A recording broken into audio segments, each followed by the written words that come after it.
We welcome you to Eagles Postgame Live, presented by our friends at Cure Auto Insurance. 34-29 1-0. Are you kidding me? You're up late.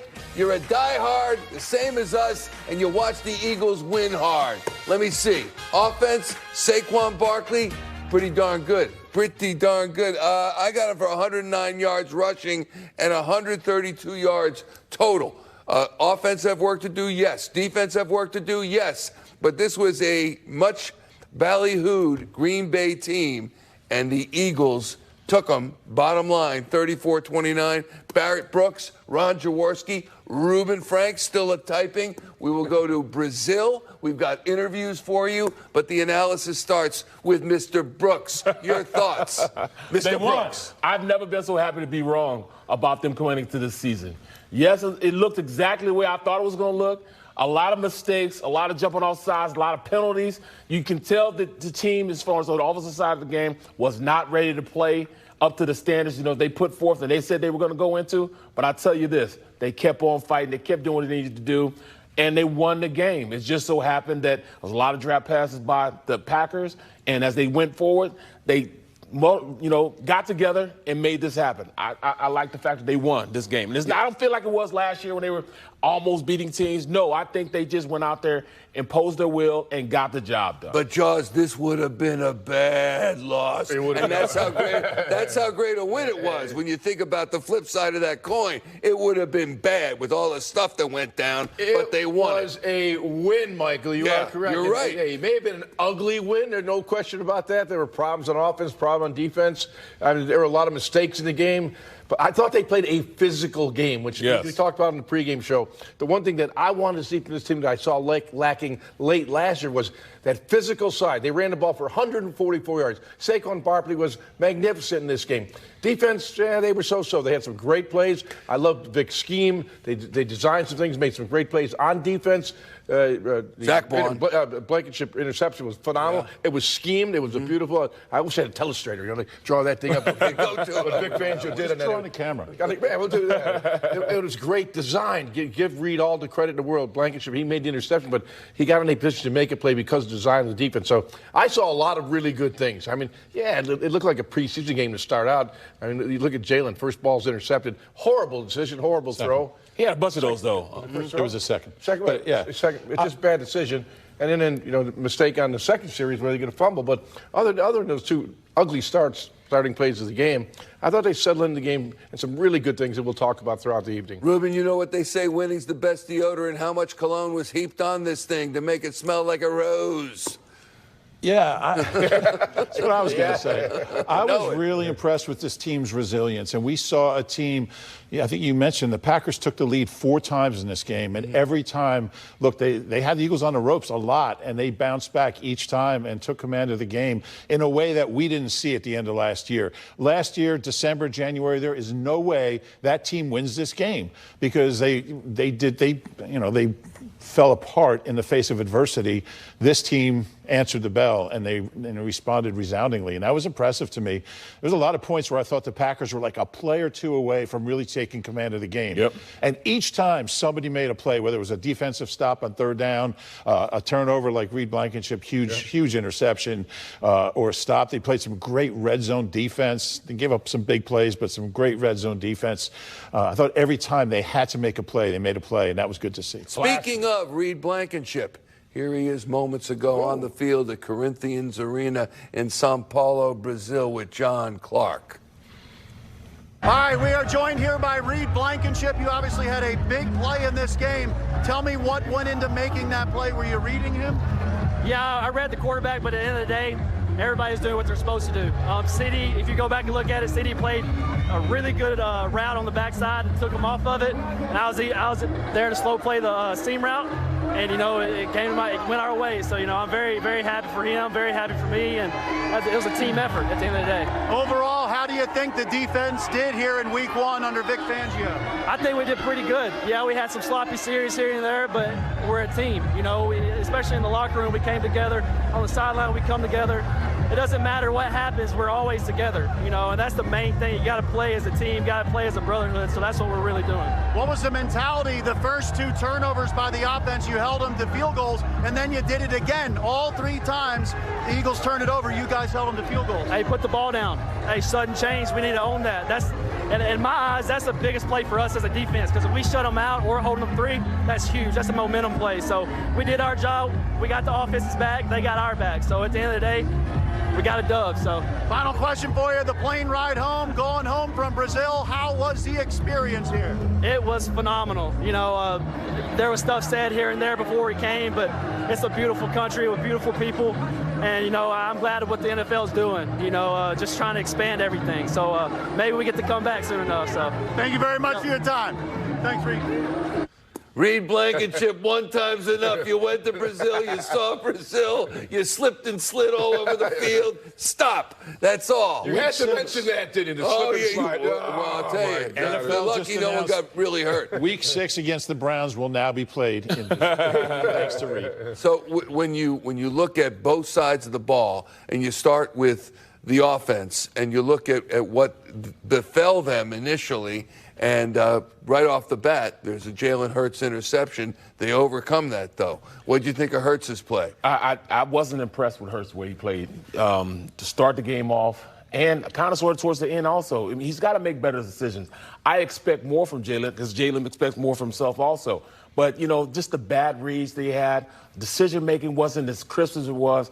I'm watching in camp. He made great decisions during camp, but I didn't see it in the game necessarily. There's some things that, you know, they're going to have to work on, you know, get better, and he'll work on those things. But at the end of the day, my expectation of Jaylen Herz is a lot higher than what I saw on the field today. They have some work to get done. He'll get the work done he needs to get done. But at this point, if I say, all right, Jaylen, you just won the game, I'd really be downplaying the way I think of him as a player. I'd really be downplaying. Yeah. Year 5, he can't be making those mistakes. Right. He almost made a mistake at the end of the game when he threw that ball in the flat that should have been picked up to go the other way. Yeah. We would have been behind late in that game. I don't know if you saw the corner. Fumbled on the goal line. Right. A couple of decisions he made were not the right decision. So, I was concerned about those reads. And I thought he played a little fast again. He was leaving the pocket. The offensive line, I thought, was sensational. Yes, they were. He had a lot of time, but also I'd see this. And when this happens, it's not a good sign for a quarterback. It means you're dropping your head and you're looking. Your eyes got to be up and scanning the field, down the field. When you start doing this, you can't see anything else. And that means he's looking for the run. And I saw too much of that. So I think it's something you have to begin to coach him a little bit harder on. All right. How much is he didn't play any preseason games? Oh, you want to start there now? Well, I'm asking you. I'm giving you a choice. You didn't play in any preseason games. It's week 1, and there's natural rust. Yes. We had the same argument last year about this. Yes. You've got to play where there's some bodies flying around. It's contact. It's football. This isn't flag football. You practice flag football all week long. All of a sudden you get a game. The tempo picks up. Bodies are flying around you. The platform of your throws changes. Your footwork changes. And all of a sudden you get in the game. That's what happens. You're not prepared for the bullets flying for real. The defender's playing for real. And he looked a little bit flustered at times. Reuben? Yeah, I don't disagree with any of that, but what do you get in exchange for that? You know he's going to be healthy coming into week 1, and that's what Nick. That's how he looks at it. He's like, well, I disagree with him. He might be. I know you do, and I don't totally agree either. But he's always going to be this way. He's not going to play him because, I mean, he's 4-0 in the openers. The New England game was just as ugly last year as this one was. But they're winning those games. Jalen's healthy coming into week 1, and that's what Nick's going to do. That's just the way he's going to do it. He got hit an awful lot today. He got drilled. I thought he really got beaten up, and that might have been the difference. You play in the preseason, sure, you take your chances, but if you get through the preseason, maybe you're a little better prepared. Pat Mahomes played in the preseason, and they ended up winning Many of the starters played. I'm not saying you play a full game, Ruben. I think I don't want to be misunderstood on that. You need a series, 2 series. Get some live action. Get the feel of the real NFL game, not a preseason. Here's the other thing. Take that damn red jersey off. I don't think playing a series or 2 is going to make in the second preseason game, 3 weeks before the opener, is going to make a huge difference. It absolutely does. Because what about let me tell you why it does. Let me tell you why it does. You never play him in the third. Let me tell you why it does. As a player, you go out there and you get live bullets out there. Jaylen Herz did not have a red jersey on. The Green Bay Packers were trying to take his head off. You don't get that when you have a red jersey on. He's played a ton of football in his life. I played a ton of football in my life. Doesn't mean that I play better if I don't have the reps that going into the game. You just play better when you've had those reps throughout the game. All right, how about this, though? He had 13 carries for 33 yards, 2.5 yards per carry. I remember that when that was 6, 7, 9 yards per carry. It's the effect of him taking the ball and running it for whatever reason is not what it was, at least not tonight. Those are the rushes. Yeah, those are the rushes. There was a couple sacks, so now you're talking at 15. Now, how many times did he get hit after he threw the ball? A ton. A lot he got hit in this game. And it messes up your timing in your head. If you don't have the time, offensive line needs to know where you're going to be at. You don't get that timing with them, how they're blocking for you, your reaction on how you need to be in the pocket, where you need to step up in. All that timing is off when you don't play in the game. But, it was also off at the end of last year.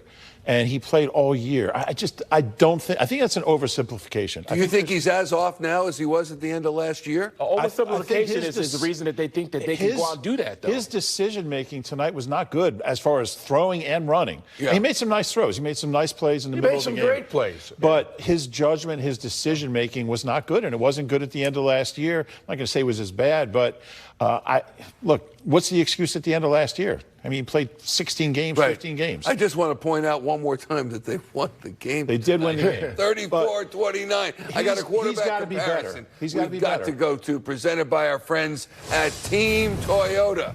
And we're looking at Jaylen Herz and Jordan Love. And Jordan Love, we hope he's okay. He got injured at the end of the game, was helped off the field with 5 seconds left. And there's Jaylen Herz, 20 of 34, 278, 2 touchdowns, 2 interceptions. Both seemed to be unnecessary. An 80 rating. At one point, before he threw the second interception, it was 103, and then it dipped to the 80, where you see now 33 rushing yards on 13 attempts. And there are Jordan Love's numbers. So he did, however, slightly outperform this vaunted Jordan Love, who almost had the Packers in the NFC Championship Jordan game. Love played awful at times. He made some bad decisions. He made some horrible throws. He left the pocket way premature. I thought he was really off today. They dropped about 5 balls on him as well, so that was such a hard advantage. Right. Maybe it was from the Eagles' defensive pressure. What did you think of the Eagles' D? I didn't see enough pressure from the guys up front. I needed more from the outside. I thought we paid a guy $50-something million to rush the passer from the outside, and I didn't see him. I think he wore his number, 0? I thought they pressured. I thought they pressured pretty well. There was 0 sacks today for him. Mm-hmm. Yeah. I think they had the 1 sack from Zach Bond. Had the 1 sack. At the end Did you say Zach Bond, the MVP? He had 2. He had 2. He had another one at the end of the last play. He was phenomenal. But I thought they pressured from the inside pretty well, even though they weren't getting sacks. I thought he was rushed a lot. I think that's one of the reasons his numbers weren't great. Inside, yes. From the inside, I didn't see. I think Sweat had one good pressure. But I didn't see a lot from the edge guys at all. Right. And I mean, you've got to have those guys out there playing in order for this defense to work the way it's supposed to work. And if you don't do that, then you got to rely on those guys from the inside to blitz more. I think that, up front, Williams played, pretty good. I think Davis, at times, when he was out there, he played well. And Carter, he showed up. He got double teamed a lot. He got that much attention. Yep. But, that comes with being, the man, what they call him, him. Yeah, well, he was that guy out there, you know what I'm saying? And when he's getting doubled, somebody else has got to take advantage of it. And they didn't do that. Yeah, and early in the game, I thought Josh Jacobs would be a factor. I thought but the interior of the defensive line really held up, and Jacobs was held the whole game. Second half, he got it going a little bit, up with 80 yards total. But first half, when they were giving him the football, he wasn't doing the thing. I think the field condition was pretty bad, and I think that had a lot to do with. Yeah. I mean, both running backs seemed to have trouble getting started early. I don't know if they changed their cleats, or we saw them kind of work with guys. They were bringing cleats out to certain guys. But that field, I mean, that was kind of like Super Bowl. Yeah, it's a different surface when you play with soccer. There were divots everywhere. Yeah, soccer guys were slipping on every play. It was that field was unfit for NFL play. Yeah. I thought. And yet they took him down there, 9-hour flight, etc. But that's okay. We won. When do we get to talk about Saquon? 1-0. Let's talk about Saquon, our AAA MVP. Thank you, Reuben Frank. Saquon Barkley, who has 132 combined yards, 109 from scrimmage. He averages 4.5 yards per carry. And I think he's everything that was advertised. And we wondered, is this going to be the guy from the first couple of years of his career? Is going to be the guy who gets hurt, the guy who's a little less effective? He was everything, wasn't he? 24 carries. And, we talked about him having, I said I wanted him to have over 20 carries. 20 carries, the least amount of carries or touches. I was going to say touches that we needed him to have in order for us to be successful in offense. And it just goes to show he's well worth the money we're paying for him. Caught a wheel route, ran the ball at the middle, was, get the tough yardage. He did everything from a player standpoint that we need him to do to win this game. You like the number of carries? You like the number of touches? He can only carry the ball if he's told to carry the ball. I'd like to see it around 20. I would agree with Barrett. 24 starts getting a little high, but, they had the lead. They're icing the ball a little bit. And I love the style of runs they've ran, the duo blocks. Yeah. You're getting 2-on-1 guys up front. You're not worried about blocking linebackers. You're taking a defensive tackle and throwing them into the lap of a linebacker. Yep. Those duo blocks were very good. Once they got the feel for coming off the ball, they started moving some people on that Packer defense. I like how Barkley was strong at the end of the game. A game he had 26 touches, and he was still effective late in the game. That's what you get with a big back. I think my favorite thing about Saquon tonight was after the Reed Blankenship interception down at the 16-yard line. He had the ball 3 straight plays. He got like 5, 9, and then the touchdown. It was 3 straight carries by Saquon up the middle, and that's great play calling. It's the hot hand. It's sticking with the guy who's having a good game, and they couldn't stop him. The touchdown run was sensational, single individual effort. He got through the hole. There was a safety in the hole. Never laid a hand on him. Made him whiff. Yeah. And you could take an NFL safety, not have him touch you and take it to the end zone. That tells you about his ability. How about that touchdown? I mean, that's a wide receiver catch. You don't see running backs making that play. No, that wheel route? Yeah. The other thing is there's still only one ball, and it seemed to be distributed evenly so that everybody's happy, and we know that has not been the case always, AJ got his balls, don't worry. AJ had 5 catches for 119 yards. He averaged almost 24 yards per catch, a long of 67 yards. That's unbelievable. Devontae Smith, 84 yards receiving. And by the way, if I can interrupt, Devontae isn't going to get the attention that AJ got or Saquon. I thought he was huge. I thought Devontae made some tough catches. He converted 2 second and longs on that last drive. Sealed the deal. On the field goal drive. He made some guys miss on the second one. Some missed tackles. He's just so smooth, so tough, so clutch. Nobody's going to kind of talk about him because they got some superstars on that field too, but I was really impressed with Devontae tonight. No, that's the point, though. They do have superstars. The superstars all got the ball. Yep. Hertz got the ball. Barkley got the ball. Devontae got the ball, and so did A.J. Brown. Let's see Will Shipley with more touches. Will Shipley needs more touches. Right. But Jaws and I were talking about that. I like that 2-back backfield. I like it. We were talking at halftime, though, the play design, some of which left something to be desired, but some of it, there was a play that ended up to Devontae Smith, but Shipley went out into the flat, and the D-backs went over to him as if he was going to get the ball, tossed it to Devontae, big gain. And simple, but effective. Well, that's by play design, flooding one side of the field, making sure, you high-low these defenders.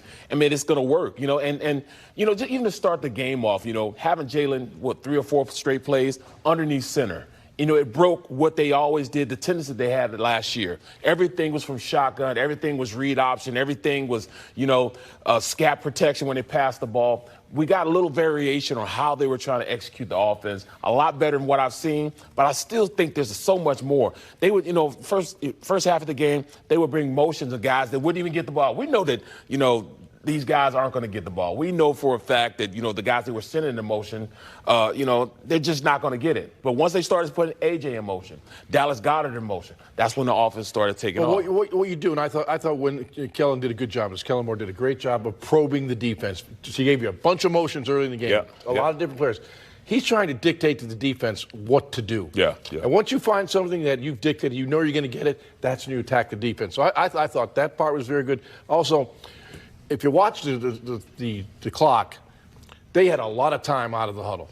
And he was at the line of scrimmage. He was, and you know what? In the past, man, it was like panic time. Our clock was running down. There was a lot of time. Right. Jaylen was really good at making the calls, setting protection, getting a formation switch, getting blockers on blitzers. I thought he did an outstanding job in that regard because he had time The plays were coming in quickly. He had time to make those adjustments at the line of scrimmage. A real positive. So you meaning they didn't have to go from, the offensive coordinator to the head coach and then out to the coordinator, then out to Jaylen. No, they didn't do that. No, direct communication. Right. 34 points in his first game with personnel that he's still kind of getting used to, getting to know. With the 3 turnovers, I mean, they could have scored 50. Right. You think about it. I mean, they had a turnover in the red zone, in the deep red zone. I think they were on the 8 when Jaylen threw that second pick. I mean, they could have scored, a couple of those field goals. I mean, this is a really encouraging start for the offense. I mean, we expected a lot of fireworks. Right. I think I predicted they were going to score 30 per game, which I really think they have a chance to do. They haven't done that since 1949. They're that good. Yeah, and 1949 was a championship year.